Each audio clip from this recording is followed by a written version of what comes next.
Kyle Madson, curator of vibes over at 95.7 The Game in San Francisco, host of the Candlestick Chronicles with Chris Peterman. Kyle, let's dive into some of this 49ers conversation. I know you heard some of the stuff that Trista said there a minute ago, taking over 10 wins on the 49ers. Kenny say, he placed a bet while he was in Vegas on the 49ers to win the Super Bowl. How much of it, because we have this discussion regularly in regards to Trey Lance, is it just at worst, if you're just what Jimmy was last year, this team is fine. But if all those other intangibles, all those other things, all those other reasons you were drafted at 3 really start to come into play this first year, sky's the limit? Yeah, for the most part. But I'm of the mind that there's going to be a little bit of a learning curve for him just because he hasn't played a ton of football. So it's going to look different than it did with Jimmy Garoppolo. Like maybe he misses a 1st and 10 throw over the middle that Garoppolo would have hit, because for all the knocks against Jimmy, he's really accurate in that middle area of the field, and that's not Trey's strength. So maybe it looks a little different, but I think where he might miss a 1st and 10 throw, he'll convert a 3rd and 6 that Garoppolo was unable to. I think Kyle Shanahan gets to open up his playbook a little more, or go to a different portion of his playbook, especially in short yardage and 4th down and goal line situations. So I don't think it's a stretch to think the Niners can be as good as they were last year offensively, even if Trey is not hitting his ceiling or reaching his ceiling, just because of all the different things, how much more dynamic he is as a player. Right.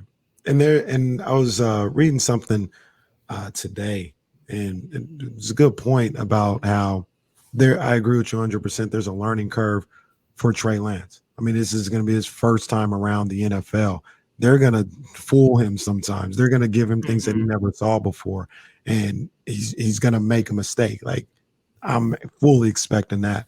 But they also talked about how there's like there's a learning curve probably for Kyle Shanahan about what the strengths and weaknesses is of Trey Lance. When he had Jimmy Garoppolo, he had him for a few years. He knew where Jimmy was comfortable. He knew where he could make the throws and be okay. And there was no learning curve anymore with Jimmy Garoppolo. Now, it may not be the same, and you got to tailor your offense to that. Like, maybe you can go outside the numbers a little bit more with Trey Lance. Maybe he's not as comfortable going over the middle as Jimmy Garoppolo was, so you got to be aware of that. So I think that also has to play a factor as well, as Kyle's going to have to learn his quarterback a little bit as well. Yeah, definitely. And what you said about being able to throw outside the numbers and down the field, I just think it's going to open Trey, just his skill set is going to open more areas of the field for the 49ers. But again, if he can't complete the passes, it doesn't really matter. If he's completing 53 or 54% of his throws, I'm not sure it's going to matter how many areas of the field they have open up. So it's definitely a question. And when you talk about the Super Bowl, like, it's hard. It's hard. Ask Aaron Rodgers how hard it is to get to and win a Super Bowl. Like, expecting that from Trey Lance in year 1, even if he's good, like, it's gonna be really, really hard. So I wouldn't necessarily put that as like the expectation, but it wouldn't like floor me if they win, for sure. Patrick Mahomes didn't even do it. Right. Shout out to D Ford. Right. Does DK's contract mean anything for Deebo?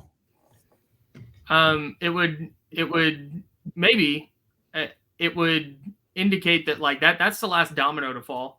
And if the 49ers are waiting around to see what DK Metcalf's deal was going to look like so they could go off of that. I'm fascinated by the 3-year thing, though, because Terry McLaurin got 3 years. DK Metcalf's now gotten 3 years. And Deebo, in my mind, Ian Rappaport, his reporting on the whole trade situation from the beginning has been that Deebo's unhappy with his role. He doesn't want to play running back because it's going to mess with his longevity and mess up his future earning potential.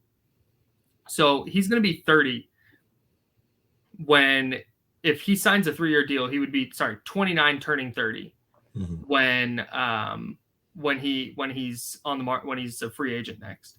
So it wouldn't surprise me if he wants that 3-year deal to try and get one more bite at the apple when he's 30, where he can still be in his prime. And if he's not running the ball as much, he can still have some of those kind of prime years left. So I think that, if anything, might motivate that deal or push that deal in a certain direction where, because if Deebo asked for 3 and 72 with what DK get 58.2 guaranteed and Deebo wants 60 guaranteed, like the Niners are doing that.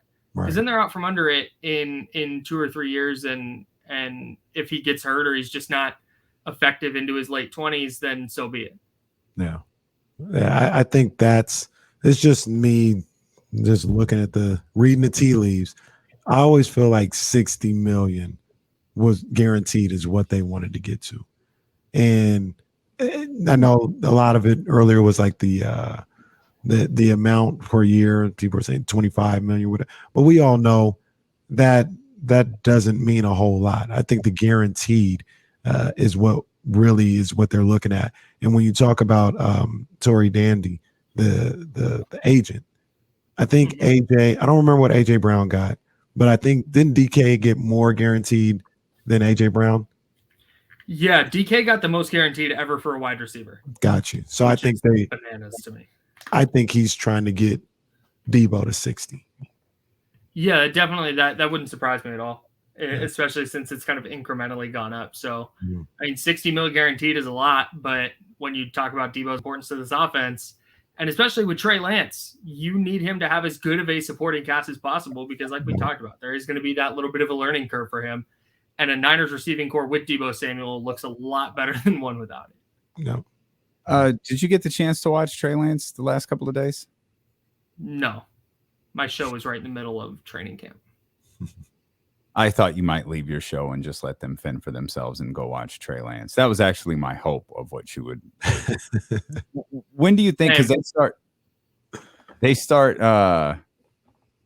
pads, I think Monday. Yes.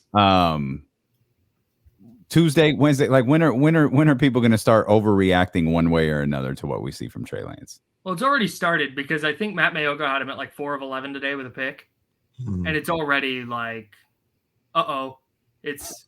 he can't complete a pass. And again, maybe that's right. Like maybe that's right. Maybe that's how it goes. Maybe he just is inaccurate, and that's what it is. But reacting after day 3 of camp is nuts. I think right around the first preseason game is when it really gets kicked into high gear because then they're on TV. There's highlights. Okay, he has these inaccurate practices, but now he went into this preseason game and played 2 series and went 1 for 9 or whatever. That's when I think the overreactions will start if there is one to happen one way or the other. Right. And I look at Trey Lance as a guy where, like you said, it may not click. He may have issues, but I'm not going to get any of that in this training camp thing. Me personally, I don't feel that way.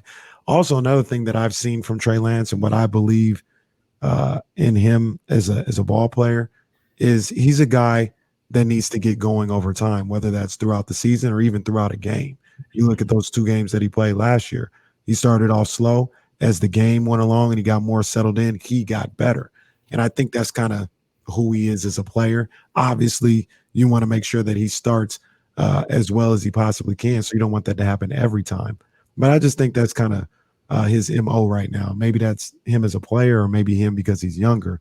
But I think he's the type of guy that gets better over time.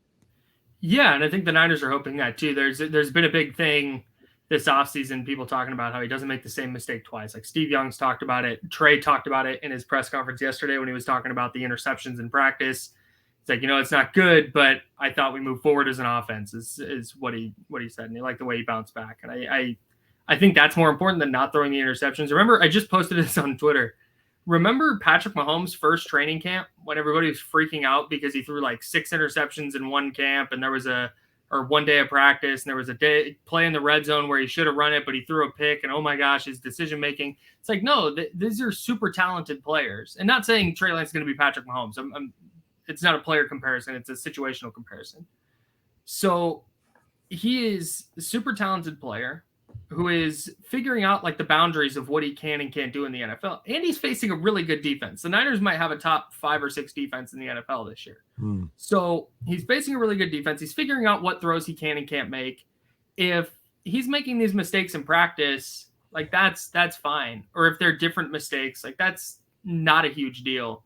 In the regular season, it's a different story. But until we see this inaccuracy and these interceptions and decision making happen in games that count, it's not going to be something that I'm going to flip a table over. Any reason to flip a table over Armstead's injury? No. Good. Okay. Making sure.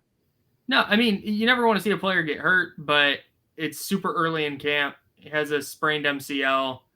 That's a pretty routine thing. You rest, you do your rehab, and you're back in a few weeks. It wouldn't surprise me if they do a thing where he just doesn't play in the preseason, or maybe he doesn't play until like the third preseason game where they just take it super easy with him.